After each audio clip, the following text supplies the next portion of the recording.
Today's learning target is I can find the least common multiple of two or more numbers. Today we're going to be using the word multiple. And you can see multiple, it's kind of like multiply. Okay, and that can help you to remember what a multiple is. So a multiple is of a number like 2 is any product or answer to a multiplication problem that we get when we multiply 2 by another whole number. So for example, 2 times 1 would be 2. That's a multiple of it. 2 times 2 is 4. 2 times 3 is 6. 8, 10, right? 12. We could go on and on and on. Okay? These are all multiples of 2. So multiples of 3 would be 3 times any number. Okay, so if I started at 3 times 1, I'd get 3.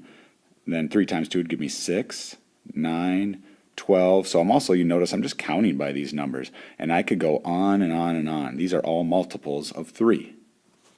Today you'll be asked to find the least common multiple. Okay, so common means same. So if we look at the same multiples between 2 and 3, let's see, I see there's a 6 here and a 6 here. That's common or the same. There's a 12 here, 12 here. And if I kept going with these numbers, I'd find more common multiples.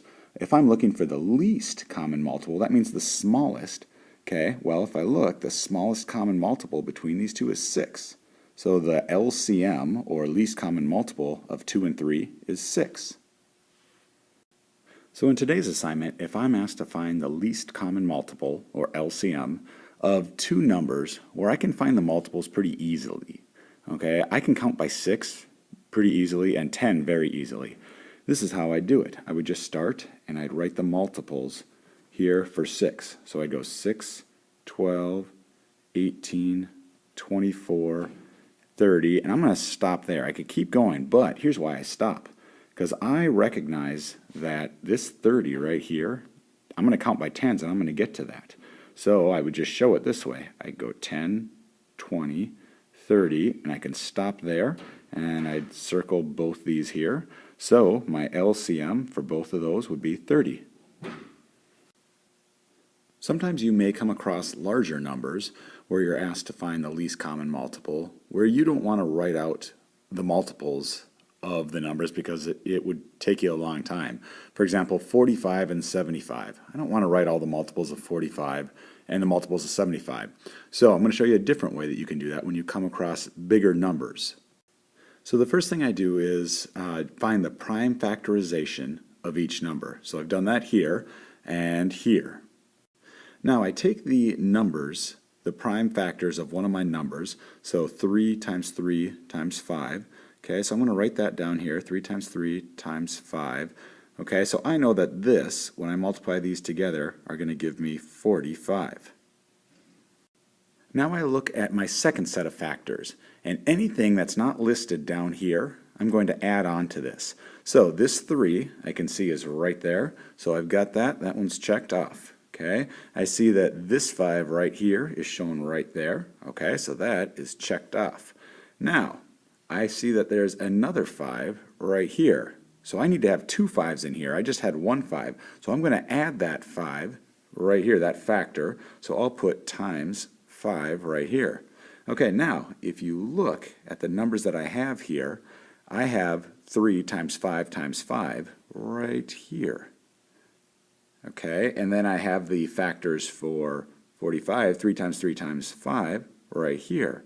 So if I multiply these all together, I'll find the least common multiple. So when I multiply these together, 3 times 3 would be 9, and 5 times 5 would be 25. And when I multiply those together, I get 225. So that would be my least common multiple. All right, let's take a look at this problem here. It says, Ling needs to buy paper plates, napkins, and cups for a party. Plates come in packages of 12. So I'm going to jot that down here. Plates, 12, packages of 12. Napkins come in packages of 16, and cups come in packages of 8. And here's what I'm looking for. What is the least number of packages she'll have to buy if she wants to have the same number of plates, napkins, and cups? So I can see this is a least common multiple question because I want to know the same number of plates, napkins, and cups for the least number. Okay, so I'm looking here, 8, 12, and 16. And I'm going to look for the least common multiple, and this time I have 3 numbers. So I could write out my multiples for each of these numbers for 8, 12, and 16, and if I did that, it would look like this. Okay, and when I write them all out, I find that 48 is my least common multiple. It's the smallest multiple that's the same in all of them, so I could say 48 is my least common multiple. Now the other way I could do this is I could find the prime factorization of these numbers. So I do the prime factorization for the 3 numbers, which I've done here, and then remember that I'm going to take my first factor of the factors of 8, prime factorizations of 8, okay, that equals 8. Now I look at my next one, okay, so 2 is taken care of here, so I have that. This 2 is taken care of. Oh, there's no 3 in there, so I got to add that, so we'll put a times 3.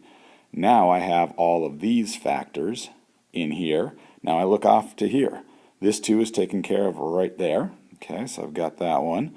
This 2, second 2, is taken care of with this second 2. The third 2 is taken care of with this third 2. Oh, but I need a fourth 2, and there's only 3 of them in there. So I have to multiply 2 more in there. And now, when I multiply those out, I would get 48. So that would be my answer.